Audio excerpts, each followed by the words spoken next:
Please subscribe to Face TV Africa and turn the notification on. Face TV Africa, ẹ jọ̀ọ́ ẹ subscribe, hete. Face TV Muswobi.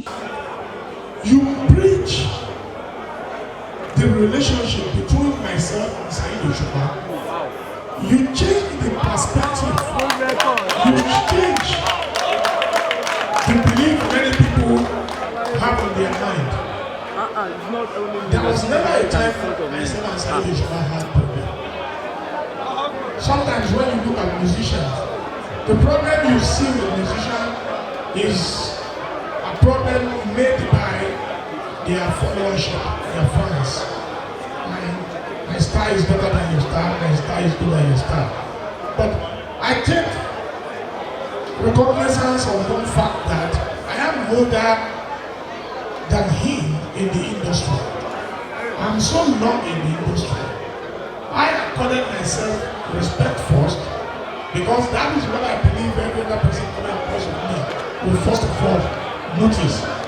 So there is no reason, but you particularly, you preach the relationship in such a way that many of the time you seek my words, and that has really helped in channeling a good direction for Saheed.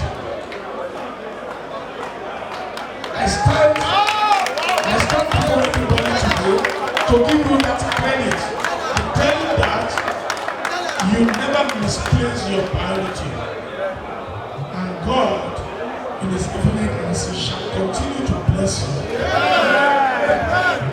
You've attained the first 10 years. Whatever you are doing, either in marriage, in business, in friendship, that span 10 years. You should be able to manage the rest for the rest of your life. Any child born up to 20 years, after 10, that child is facing success. In no time, you shall arrive there. Monica Billy Kotoka Tonanibi. I have due respect for journalists. Every society respect them. Why? Because some might not truly and really respect them. Maybe for fear of journalists don't write something about me. But we enjoy tremendous support and association and relationship with the journalists, both the print and the visual. And that has greatly helped us in our choosing career, in the society that we belong to this very moment. Having said that, I have two reasons to glorify God this minute we are standing. We're here to rejoice with someone who chooses a noble profession with a lot of sense of respect and discipline. Allah Muhammad, you humble yourself right from the lineage you followed, from where you serve tutelage, and before you go to be on your own feet and struggling to make a living in such a terrain. And I remember when I had the opportunity to speak with you when you notified me of your coming out with a magazine. We discussed a lot. I said a lot to you. But what was paramount to me at that time is what I said to you repeatedly. I said, I know many journalists. To those who are running away from journalists, maybe for fear of what you are doing that is not right, made you to be running helter-skelter. You don't want anybody to know what you are doing. If you are doing it right, you don't have to run for journalists. Journalists are not there to malign or as such want to say something about you thinking nobody can touch them.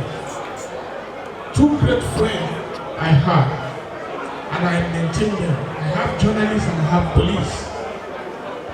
Why? Journalists, they can help you package anything. They can sell anything. They can present anything. Same like me, a musician, who sing and promote things. Police, they are good for security. We all know that. So if you have them, thank you. If you have them, you have one of the very best friends. So you don't run away from police.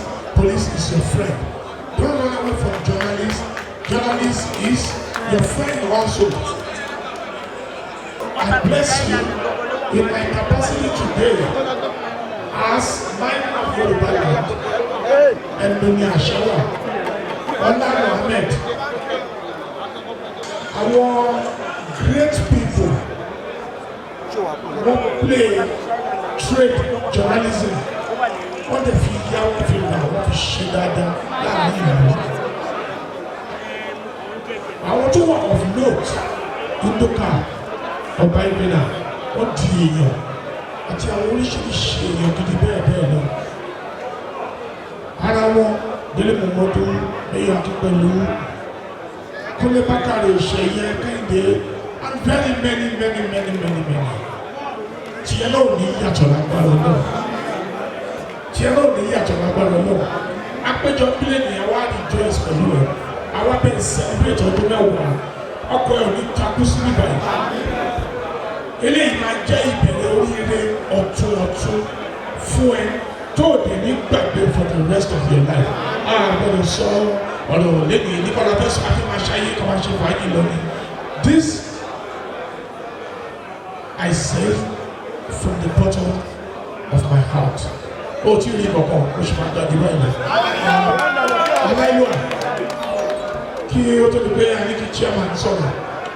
Mo rò pé inú àgbà ní ibi tí ń bọ́ ìjọba yẹn where we have the president of the government we should be able to respect that order. So kábíyèsí ẹ̀yin á ṣàdúrà fún wa ẹ̀ bá ṣàdúrà fún ọmọ yín nítorí pé ó ṣe dáadáa. Mo ní tó bá máa ṣe journalism kó má fi bú àwọn èèyàn kó má fi dọ̀tí àwọn èèyàn ó dẹ̀ ṣe dáadáa ìdí tí mo ṣe wà nípa ilé mi náà. What they preach relationship láàrin mi àti Saheed. Irú èèyàn bẹ́ẹ̀ gbogbo tá a wá ń ṣe tábà pàtì tá a bá wá dúró tì ó tó bẹ́ẹ̀ ó jù bẹ́ẹ̀ lọ. Ìyá máa ń bẹ̀rẹ̀ wá ìyá máa ń sọ̀rọ̀ ìdí náà sì máa tẹ̀lé ní sítọ́kì. Sọ̀rọ̀ àtàlẹ́ ní ìlú ní ìtọ́jú lẹ́yìn láì lọ́dún mi àlẹ́ ìwà lọ́kọ̀. Ìyẹn kọ́fà gbogbo àdúrà láti ṣe náà tó lọ sí. Báyìí ànábì wàyà bí yansuruni wàyà bí yansuruni wànásìrà nàásìrà bìjáyì Rasulullah Musa.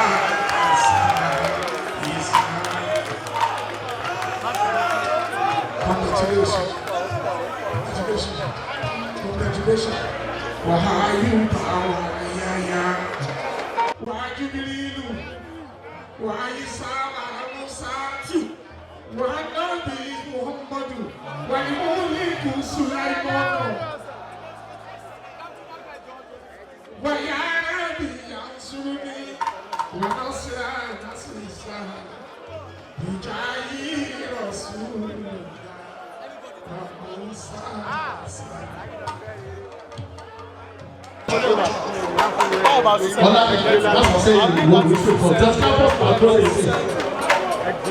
John Campus. Ọlábọ̀síwájú ìkò. Ta ló ní fóònù tó tún káàkiri báyìí? The executive chairman, Etiosa East LCDA.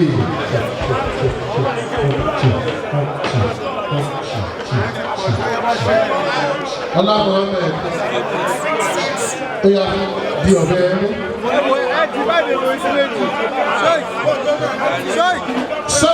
Nabi Karim. Ọlá Muhammed, lọ́jọ́ ti tèmi, on celebrate 10 years anniversary Island Magazine at the same time. Àti ọjọ́ òbí ẹ̀ because we are +1 today. Ọlọ́run tó wá fún ẹ ní orí ọ̀fẹ́ àtàǹfààní kó lọ́jọ́ ti tèmi kò ní ṣe láṣemọ̀ fún ẹ.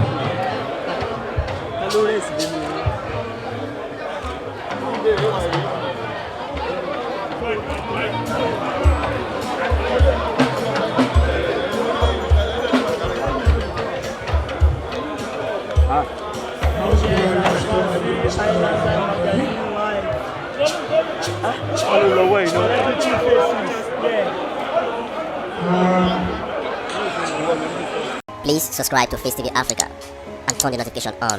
Face TV Africa, ẹ jọ̀ọ́ ẹ subscribe, hete. Face TV was Swoby.